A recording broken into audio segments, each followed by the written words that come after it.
LOC पर भयंकर गोलीबारी, पाक ने फिर किया सीज फायर उल्लंघन, 40 मिनट तक चली गोलियां, सेना ने सिखाया तगड़ा सबक।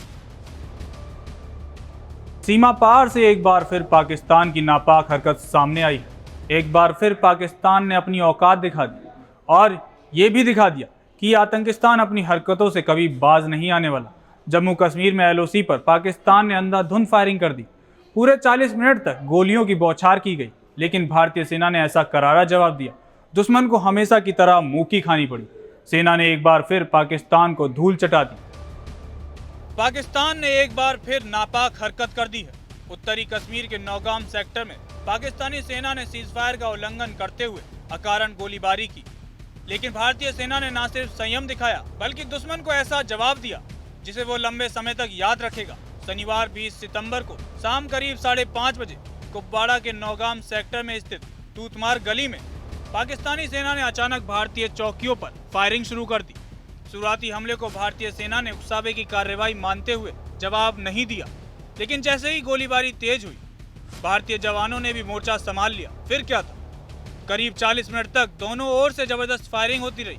भारतीय सेना ने जवाबी कार्रवाई में पाकिस्तानी सेना की निगरानी चौकियों को भारी नुकसान पहुंचाया। आपको बता दें कि पहली फायरिंग के करीब 3 घंटे बाद रात 9:30 बजे पाकिस्तान ने फिर गोलीबारी शुरू की, लेकिन इस बार भारतीय सेना का जवाब और भी सख्त था। फायरिंग के बाद पाकिस्तानी चौकियों में हलचल मच गई, लेकिन सबसे दिलचस्प बात इस हमले की टाइमिंग है, क्योंकि आतंकिस्तान का ये दुस्साहस पाकिस्तान और सऊदी अरब के बीच हुई ऐतिहासिक रक्षा समझौते के लगभग 2 दिन बाद किया गया है।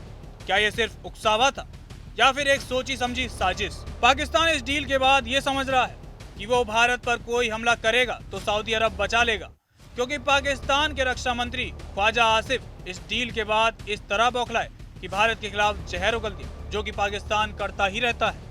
आसिफ ने एक इंटरव्यू में दावा किया है कि अगर भारत और पाकिस्तान के बीच हालात बिगड़ते हैं तो सऊदी अरब की सेनाएं भी इस टकराव में कूद सकती हैं। जब एंकर ने आसिफ से सीधे पूछा कि क्या सऊदी सैनिक पाकिस्तान का साथ देंगे, तो आसिफ ने बिना झिझक कहा, जी बिल्कुल, इसमें कोई शक नहीं है।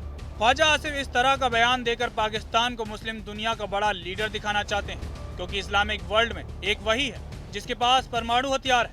आसिफ के मुताबिक ना तो पाकिस्तान ने किसी देश का नाम आक्रामक के तौर पर लिया है, ना ही सऊदी अरब ने। ये एक तरह का अम्ब्रेला अरेंजमेंट है, ताकि अगर किसी भी देश से आक्रामकता हो तो दोनों देश मिलकर उसका जवाब दे सके। गौरतलब है कि ये रक्षा समझौता रियाद में सऊदी क्राउन प्रिंस मोहम्मद बिन सलमान और पाकिस्तानी पीएम शहबाज शरीफ के बीच हुआ। इसमें साफ तौर पर लिखा गया है कि किसी एक पर हमला दोनों पर हमला माना जाएगा, और फिर पाकिस्तान का इस तरह से सीज फायर का उल्लंघन करना और फायरिंग करना ये दिखाता है कि पाकिस्तान एक ऐसा ख्वाब देख रहा है जो कभी पूरा नहीं हो सकता। उसको लगता है कि भारत उसके हमले का कोई जवाब नहीं देगा, लेकिन भारत ने ये साफ कर दिया है कि चाहे सऊदी हो या कोई और, अगर गलत हरकत करोगे तो ठोक दिए जाओगे। लिहाजा एक बात तो साफ है कि सीमा पर शांति बनाए रखना पाकिस्तान के बस की बात नहीं है, लेकिन भारत की सेना हर मोर्चे पर तैयार है, संयम भी जानती है और जवाब देना भी। भारत पहले शांति चाहता है, लेकिन जब दुश्मन गोली चलाता है तो जवाब भी बारूद से दिया जाता है। पाकिस्तान को यह अच्छी तरह से समझ लेना चाहिए कि हर सीज फायर उल्लंघन का अंजाम उसे भारी पड़ेगा। बहरहाल पाकिस्तान की इस कायराना हरकत पर आपका क्या कहना है, हमें कमेंट सेक्शन में जरूर बताएं।